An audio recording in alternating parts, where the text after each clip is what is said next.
Hello friends, சங்கரா மீன் குழம்பு எப்படி வைக்கிறதுன்னு பார்க்கலாமா? கடாயில் நல்லெண்ணெயும் விளக்கெண்ணெயும் சேர்த்துக்கோங்க. இதெல்லாம் தேவையான பொருட்கள். நான் எண்ணெய் சூடானதுக்கப்புறம் நம்ம தாளிப்புக்கு கடுகு அண்டு வெந்தயம் போட போகிறோம். கடுகு வேணும்னா போட்டுக்கோங்க, இல்லை வடகம் இருந்துச்சு அப்படின்னா நீங்கள் அதை கூட போட்டு தாளிச்சிக்கலாம். இதெல்லாம் போட்டு நல்லா பொரிஞ்சதுக்கப்புறமா நம்ம என்ன ஆட் பண்ண போகிறோம் அப்படின்னா வெங்காயமும் கருவேப்பிலை பச்சை மிளகா இதெல்லாம் நம்ம ஆட் பண்ண போகிறோம். வெந்தயம் கொஞ்சமாக போட்டுக்கோங்க, கருகிடக்கூடாது. கருகிறதுக்கு முன்னாடியே நம்ம வெங்காயமும் கருவேப்பிலையும் சேர்த்துக்கணும். கருகிருச்சு அப்படின்னா உங்களுக்கு நல்லா இருக்காது. 2 பச்சை மிளகாய் சேர்த்துக்கிட்டிங்க அப்படின்னா வாசனையாக இருக்கும். அதெல்லாம் போட்டு அதை நல்லா வதக்கிக்கோங்க.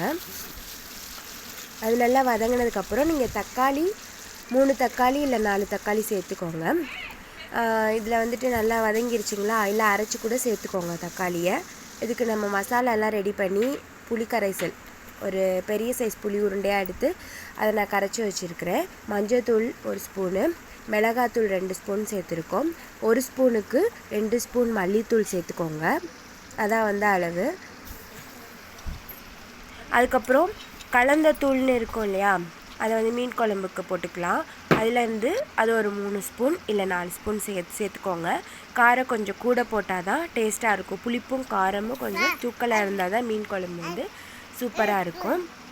அதை நல்லா கையை விட்டு கலக்கி வச்சுக்கிட்டிங்கன்னா கொஞ்சம் கெட்டியாக வரும் குழம்பு, முன்னாடியே ஊற வச்சுக்கிட்டிங்க அப்படின்னா. இடையில இவங்க வேறு ஹெல்ப் பண்ணிகிட்ருக்காங்க. இப்போ நம்ம தக்காளி சேர்த்து ஆட் பண்ணியிருக்கோம். இதை சில சமயம் நான் அரைச்சி சேர்த்துப்பேன், அரைச்சி சேர்த்தாலும் டேஸ்ட்டாக இருக்கும். இது நல்லா வதங்கினதுக்கப்புறம் நம்ம அந்த கரைச்சி வச்சுருக்கோம்ல அந்த குழம்பையும் நம்ம ஆட் பண்ணிக்க போகிறோம். இது கூடயே தேங்காய் இருக்கு இல்லையா, தேங்காய் கூட சின்ன வெங்காயம் சேர்த்து அரைச்சி பால் எடுத்து சேர்த்துக்கிட்டிங்கனாலும் நல்லாயிருக்கும், இல்லை அப்படியே போட்டிங்க அப்படின்னாலும் டேஸ்ட்டாக இருக்கும்.